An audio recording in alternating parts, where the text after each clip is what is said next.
કેન્દ્ર શાસિત પ્રદેશ દીવ ગોગલામાં વાવટા પૂનમ ઉત્સવ ઉજવાયો હતો। ભારત દેશ આસ્થાનો દેશ માનવામાં આવે છે। આવી એક સંસ્થા સાથે કેન્દ્ર શાસિત પ્રદેશ દીવમાં પવિત્ર શ્રાવણ માસની પૂર્ણિમાના દિવસે સમસ્ત ખારવા સમાજ દ્વારા વાવટા પૂનમ તરીકે ઉજવણી કરે છે। ત્યારે આ દિવસે ખારવા સમાજ દ્વારા માછીમારીની સિઝન ચાલુ થતાં પોતાની બોટ પર ઝંડો લગાવીને માછીમારીની સિઝનની શરૂઆત કરે છે। માછીમારો વાવટા ઉત્સવ તરીકે કરે છે અને ખારવા સમાજના પટેલો, દીવના અધિકારીઓ, દીવ ગોગલાના સમસ્ત ખારવા સમાજના લોકો તેમજ અન્ય સમાજના લોકોની ઉપસ્થિતિમાં વાવટા ઉત્સવ ઉજવાય છે। તેમજ લોકમેળાનું પણ આયોજન થાય છે, જેમાં દીવ જિલ્લાના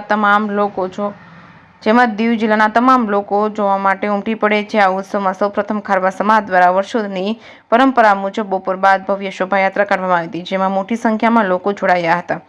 જય કૃષ્ણ ગુજરાતી સાથે કાળુ આહિર, દીવ।